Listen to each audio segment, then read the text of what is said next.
Boa noite. Os senadores aprovaram hoje em comissão ampliar a CPI que investigaria apenas a Petrobras.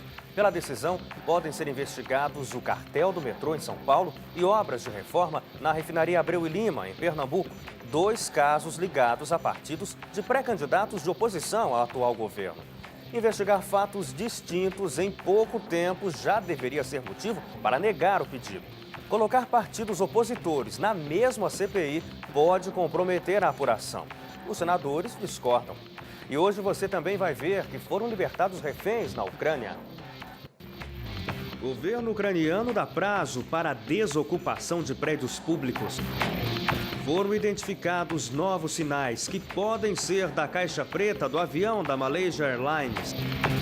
Interligação da bacia do Rio Paraíba para ajudar São Paulo pode deixar outras áreas desabastecidas.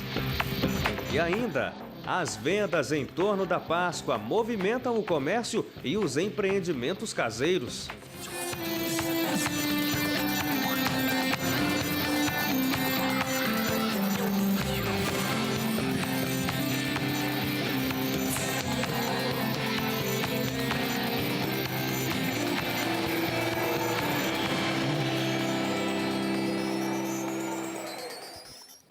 A Comissão de Constituição e Justiça aprovou hoje um relatório do senador Romero Jucá, do PMDB, que pede a abertura de uma comissão parlamentar de inquérito da Petrobras mais ampla, incluindo assim outros casos como o cartel do metrô de São Paulo. A decisão deve ser tomada pelo plenário na semana que vem.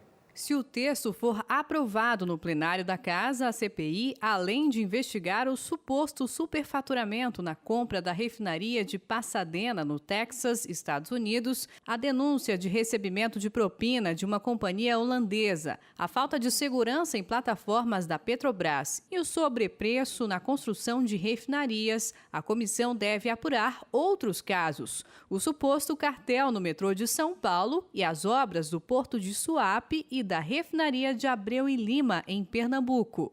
Nós achamos que tem que ter resposta para esses questionamentos sobre Petrobras, mas também sobre a situação dos trens do metrô em São Paulo.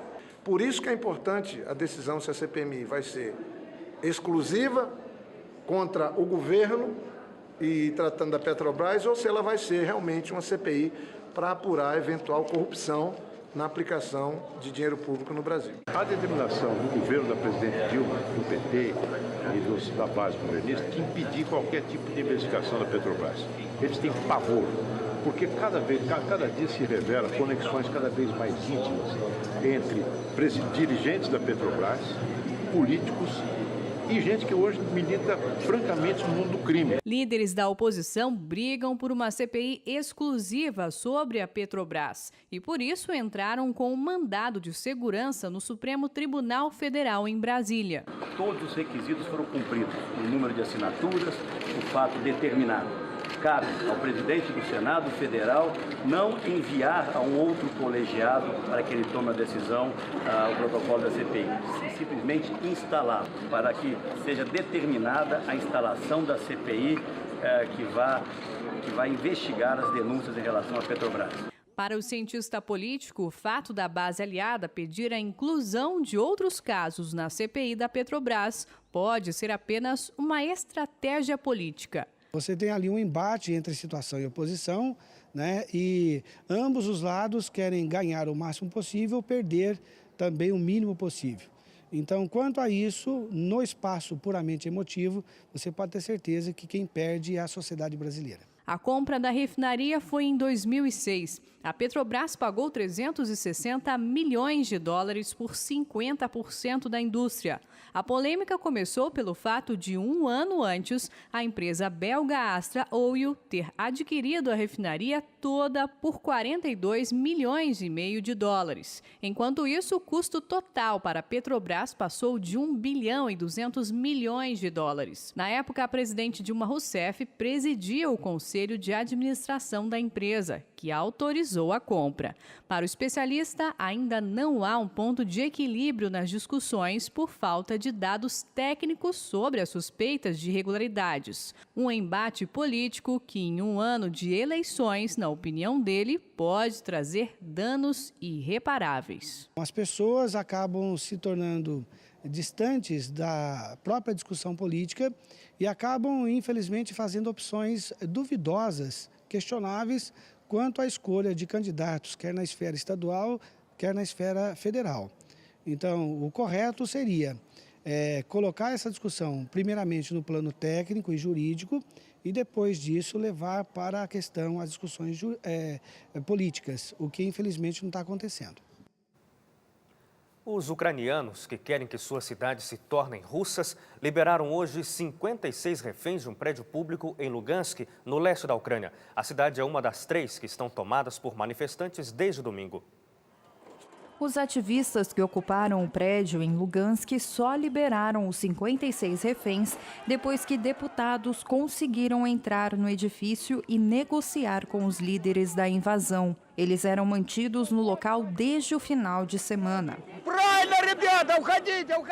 Em Donetsk, prédios também foram tomados por simpatizantes da Rússia. Os separatistas se reuniram hoje para escolher os integrantes de um comitê eleitoral. Eles pretendem realizar um referendo no mês que vem para formalizar a independência da região. Durante o dia, manifestantes se aglomeraram em frente a prédios da administração da cidade com a bandeira da Rússia. O governo ucraniano deu um prazo de 48 horas para a desocupação dos edifícios oficiais e ameaçou usar a força caso isso não aconteça. A Ucrânia já enviou tropas para ajudar a polícia local.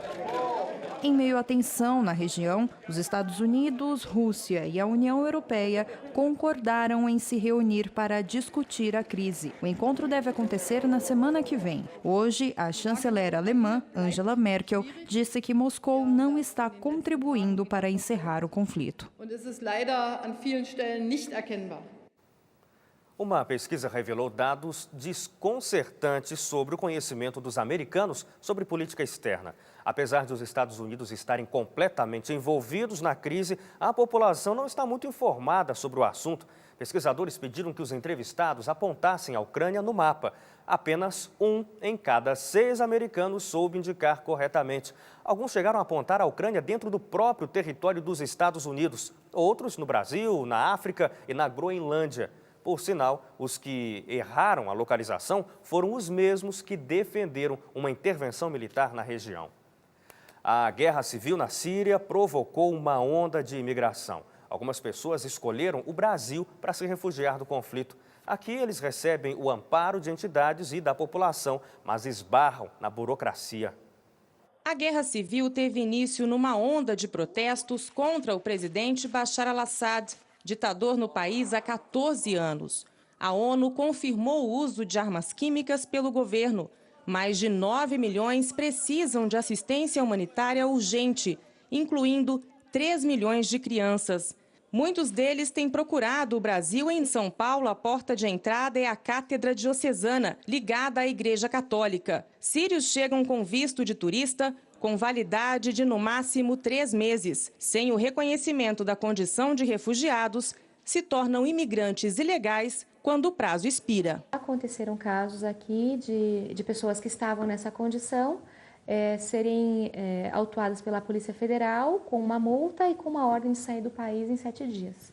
Mas por que ela está sujeita a essa lei, a essa regra migratória? Porque ela não teve ainda acesso ao mecanismo do refúgio que está previsto na lei, deve ser concedido imediatamente. Segundo a cátedra, o problema está na fila da Polícia Federal. São apenas 4 atendimentos por dia. A igreja também ajudou bastante, o brasileiro, o povo brasileiro ajudou bastante. Tudo que tem aqui, professor voluntário, né? Acabaram de trazer para a gente livros, né? E a gente não recebemos um caderno do governo, sendo um aluno precisa de ajuda.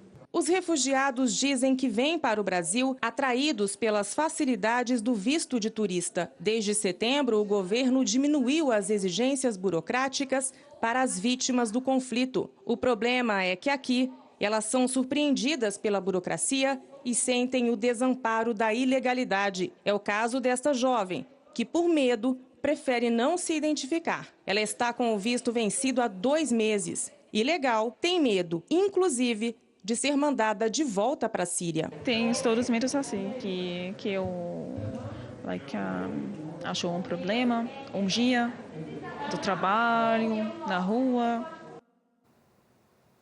O governo da Austrália divulgou na madrugada desta quarta-feira que captou mais 2 novos sinais que podem ser do avião da Malaysia Airlines, desaparecido há mais de um mês. Os novos sinais foram captados pelo navio especializado Ocean Shield e podem ser da caixa preta do voo MH370, que desapareceu 40 minutos após decolar de Kuala Lumpur, na Malásia, para Pequim, na China. Os sons tiveram duração de 6 e 7 minutos. No domingo, outros 2 sinais já tinham sido detectados na mesma região. O oficial australiano que coordena as buscas disse que vai demorar alguns dias para que as informações sejam confirmadas, até porque nenhum destroço da aeronave foi encontrado ainda.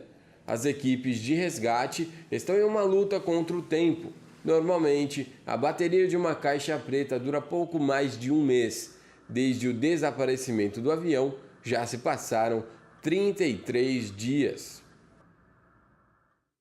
Sobre as buscas pelo avião desaparecido, a nossa equipe conversou com o Martin Vans Luiz. Ele é um brasileiro, parente de uma das vítimas do voo da Air France, que desapareceu em 2009, quando ia do Rio de Janeiro a Paris. Ele está em Kuala Lumpur, na Malásia, e espera ajudar os familiares das vítimas a se organizarem na busca por direitos. Segundo Martin, já existem informações sobre o paradeiro da aeronave.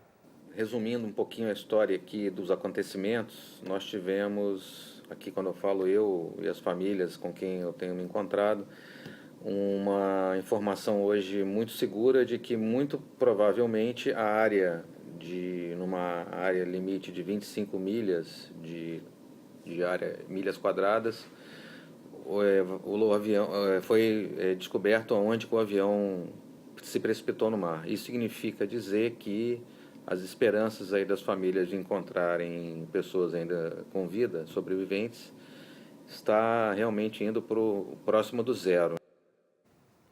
Mais um ataque a uma escola nos Estados Unidos. 20 pessoas ficaram feridas. Veja no Giro Internacional de Notícias. Um aluno armado com uma faca deixa cerca de 20 pessoas feridas em uma escola de ensino médio na Pensilvânia. O ataque aconteceu durante uma aula de ciências. O suspeito foi preso pelos policiais quando tentava fugir do local. Novo episódio de violência em uma base americana. Um fuzileiro naval foi morto por outro militar na Carolina do Norte. O atirador teria usado um fuzil e foi preso logo depois do ataque. Na semana passada, um soldado com problemas psiquiátricos matou 3 pessoas na base militar de Fort Hood e depois se suicidou. No Paquistão, uma explosão em um mercado de Islamabad deixou pelo menos 23 mortos e mais de 80 feridos. O local, que vendia frutas e verduras, estava cheio de gente. A explosão aconteceu perto de um acampamento de refugiados. Até o momento, ninguém reivindicou o ataque. A Índia realizou hoje a segunda fase das eleições gerais no leste do país. O período de votação vai durar 5 semanas e acontece em 9 fases. Mais de 4 milhões de eleitores devem comparecer às urnas em 4 estados indianos. A presidente do Chile, Michelle Bachelet, se reuniu com ministros hoje para decidir estratégias de ajuda e revitalização para as regiões afetadas pelos terremotos da semana passada. O tremor deixou pelo menos 1.300 casas com sérios danos. O governo disse que vai destinar 1.600.000 pesos para as áreas afetadas, além de investimentos em educação, saúde e agricultura. No entanto, a prioridade deve ser as necessidades básicas. Agora, 7h14. Pesquisadores se manifestam contra o uso de água do Rio Paraíba pela cidade de São Paulo. Interligação de bacias pode prejudicar regiões abastecidas atualmente.